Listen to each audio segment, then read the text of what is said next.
the pressure cooker, before 1971. To understand that Sunday night, we need to go back to the math that stopped adding up. After World War II, the United States anchored a new system at Bretton Woods. The dollar would be as good as gold, fixed at $35 an ounce, and allies would peg their currencies to the dollar. It worked at first. Reconstruction, trade, and growth needed dollars, and America supplied them. But there was one problem baked into the design. Economist Robert Triffin warned Congress in 1960. The world needed more dollar liquidity to grow, but the more dollars the U.S. sent abroad, the weaker the promise to exchange them for gold at $35 became. That's the Triffin dilemma, and by the late 1960s, the numbers crossed a line. Foreign dollar claims stacked up to more than $60 billion. Meanwhile, at the official price, U.S. gold at the Treasury had fallen to around $12 billion. Do the ratio, roughly 2 to 1. If too many countries showed up at once, the vault couldn't keep the promise. Meanwhile, Washington kept spending, Vietnam costs mounted, the Great Society expanded, deficits widened. At home, the whispers of inflation turned into a pulse in everyday prices. Unions negotiated hard to keep up. Wages pressed higher. Politicians promised growth without trade-offs. But the arithmetic was unforgiving. More dollars abroad, fewer ounces at home. Central bankers could see the stress in the gold market itself. In the early 1960s, the U.S. and European partners had tried to hold the line through the London gold pool, coordinating sales to keep gold near $35. In 1968, that pool cracked. The official market and the free market split into two tiers. On one tier, central banks politely pretended $35 still meant something. On the other, private buyers paid more. That gap was a neon sign. Confidence was slipping. Now shift to Paris. Charles de Gaulle had already made a point about monetary discipline. Under his successor, Georges Pompidou, France didn't just complain, it redeemed. A French warship, the training cruiser Jeanne d'Arc, was dispatched to New York Harbor to take delivery of French gold. It wasn't just symbolism. It was a bank run performed with naval precision. Other countries followed with redemptions through quieter channels. Each ton that left the U.S. made the next redemption more likely. Inside the U.S. Treasury and the Federal Reserve, the scramble began.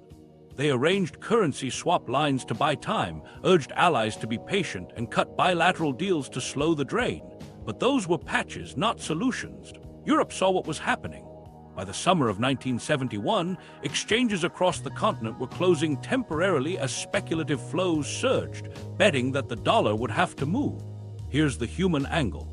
Picture a Midwestern manufacturer in 1970. Inputs priced in dollars, export orders priced in marks and yen, and rumors that the dollar might be devalued soon. Should he hedge? Should he delay shipments? Every decision got harder because the system felt like it was creaking. Meanwhile, a family in Cleveland kept a savings account earning interest that looked decent on paper, but prices at the grocery store and the gas station seemed to rise faster, numbers going up while life went down. You don't need to say Triffin to feel the squeeze. You just need to stand in a checkout line. The official line in Washington was steady as she goes. But Arthur Burns at the Fed faced an ugly trade-off: tighten to protect the dollar and risk unemployment in an election season, or stay easy and watch more gold drain away. Treasury Secretary John Connally fielded calls from finance ministers who were polite in public and blunt in private.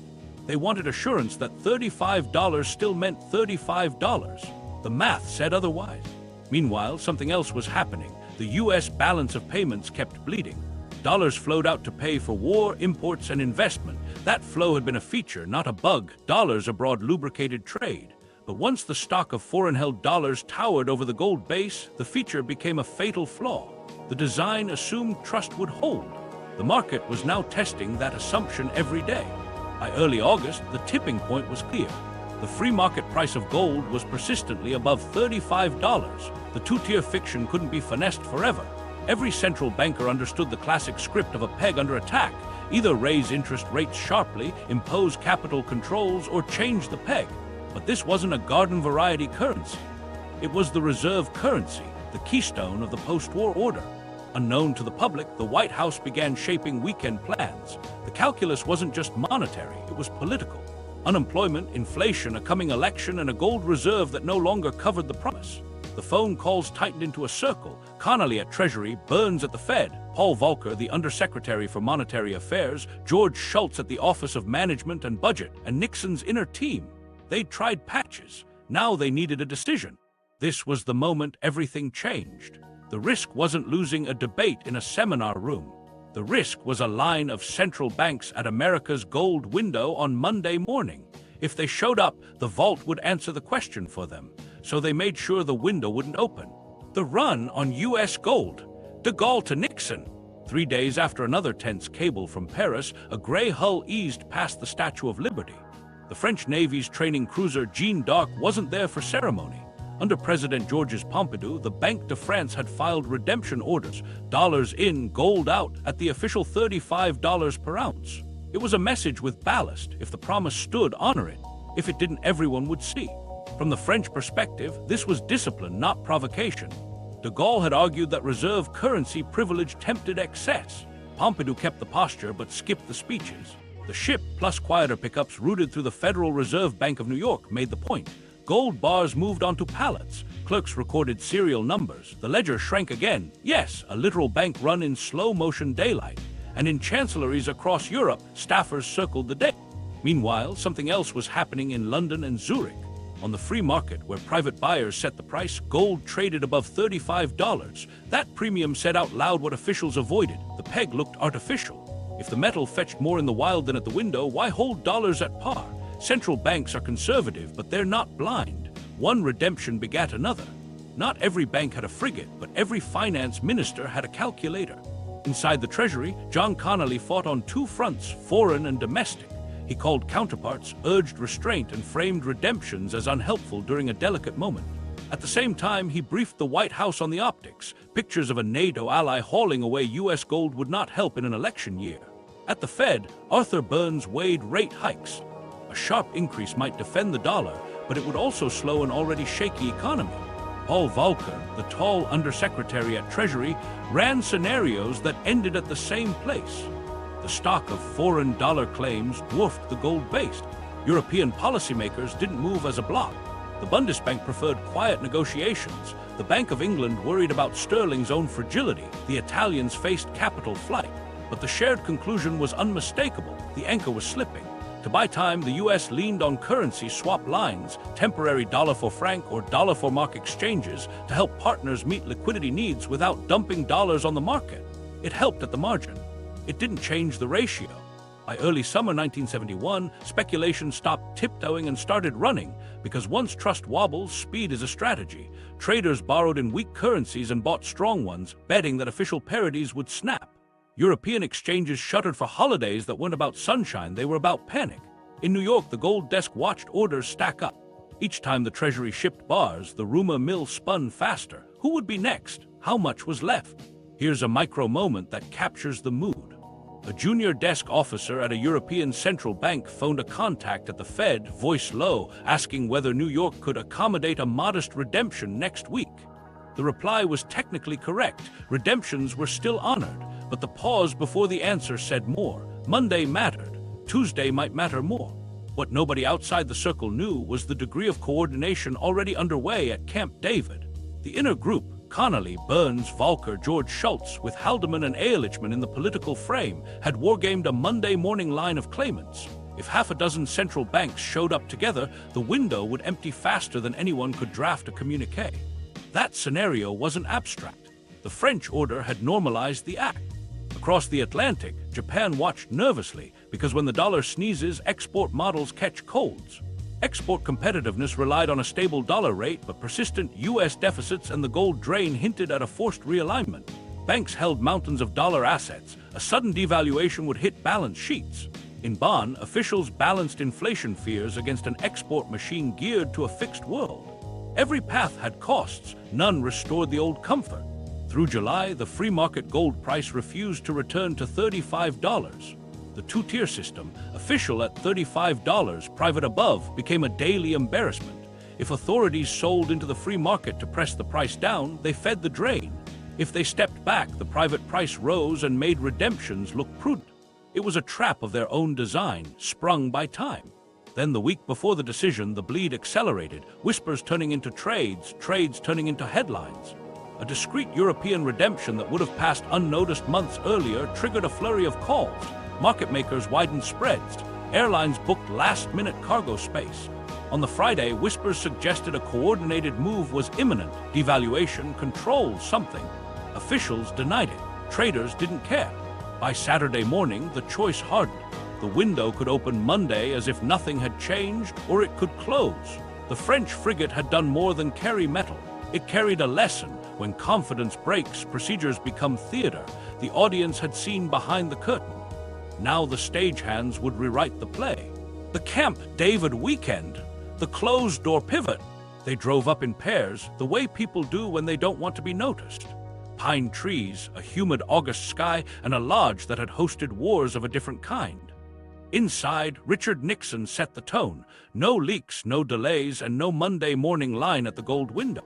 Around the table sat Treasury Secretary John Connally, a Texan with courtroom swagger, Arthur Burns, the Fed chair with a furrow that said he hated inflation and politics in equal measure, Paul Volcker, the lanky undersecretary who knew the ratios cold, George Shultz, the budget man with a systems brain, and the political enforcers, H.R. Haldeman and John Ehrlichman, watching the angle.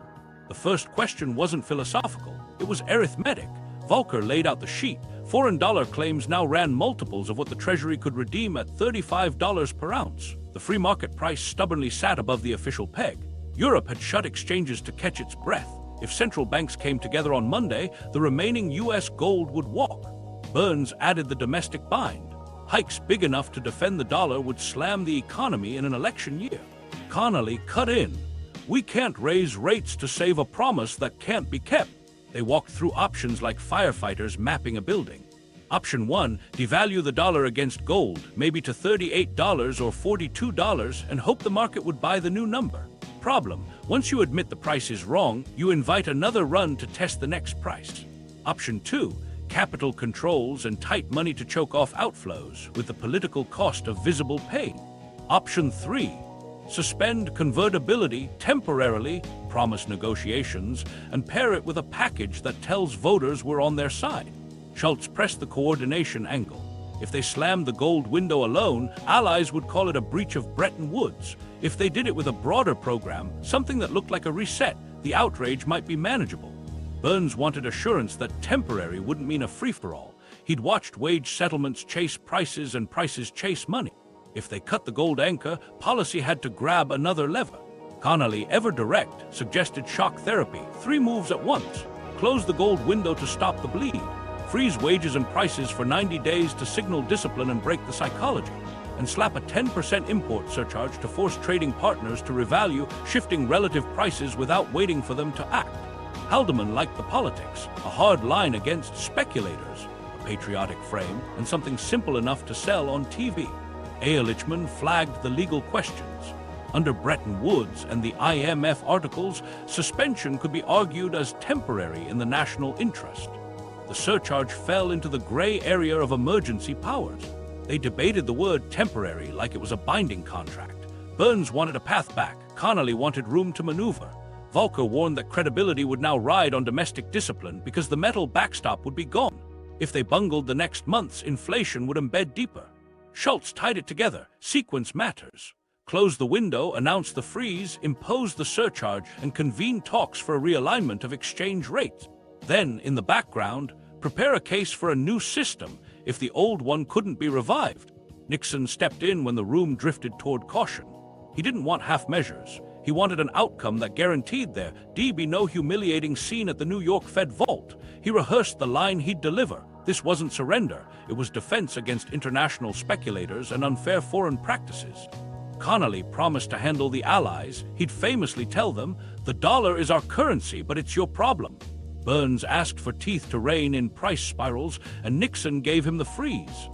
Volcker asked for the import surcharge to be clearly transactional, lift it when partners revalued. Schultz drafted the choreography right down to the order of paragraphs. They ran the schedule like a broadcast, because selling a shock is half the shock.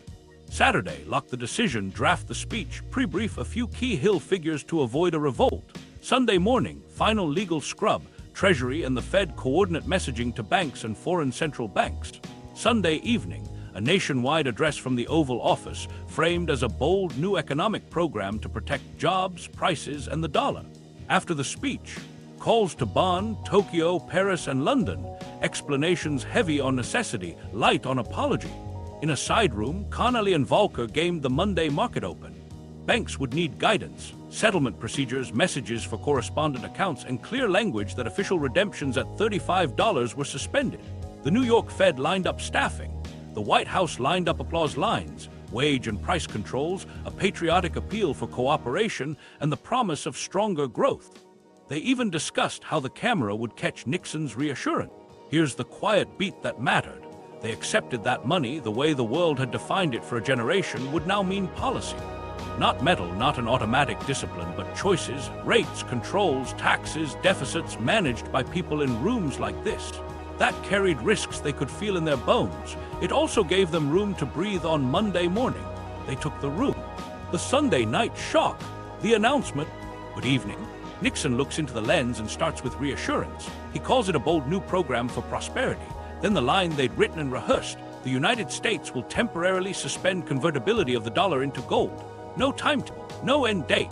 From that moment, foreign official holders could no longer bring dollars to the Treasury's window and receive metal at $35 an ounce. The promise that had defined the post-war order was paused with a single adverb. He doesn't linger.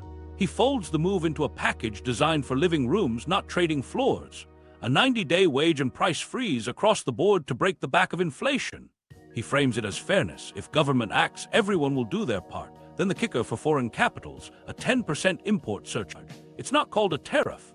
It's described as a temporary charge to offset unfair exchange rates and to force partners into a realignment. The message is clear.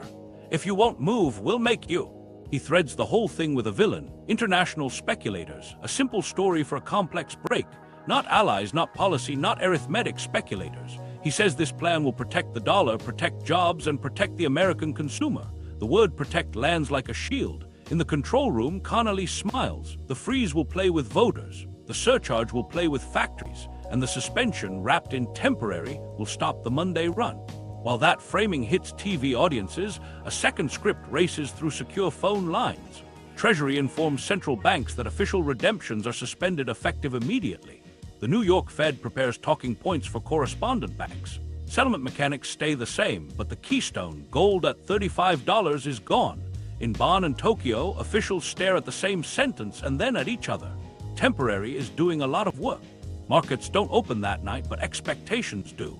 In Europe, finance ministries convene emergency sessions. Some plan to close exchanges, an emergency holiday that screams panic without saying the word. Others game out new parodies. Traders who'd bet on a break feel vindicated. Those who trusted the peg feel exposed. On Monday, the two-tier gold reality becomes official. There's the old price that no longer trades and the free market price that will find its own level. At home, the reaction splits. Labor leaders welcome the freeze. Price controls promise relief from grocery bills that felt like they moved without reason. CEOs applaud the surcharge. It buys time against foreign rivals. Households hear that the dollar is protected. The applause lines land. But underneath the speech, money has changed its meaning. It's no longer a claim on a weight of metal. It's a claim on policy, adjusted as conditions and politics demand. Allies feel blindsided. Paris notes the irony. London swallows hard. Tokyo, heavily tied to U.S. trade, calls for calm while scrambling to defend its banks. The surcharge stings, the process stings more. Bretton Woods had been a club. Tonight, the chair of the club acted alone and told others to adapt. The fix is labeled temporary. Within months, it becomes the new normal. From gold temporary to fiat policy becoming redefining money. By Monday morning, the promise had changed. A dollar was no longer a quiet ticket to gold on demand. It was a claim the government would manage.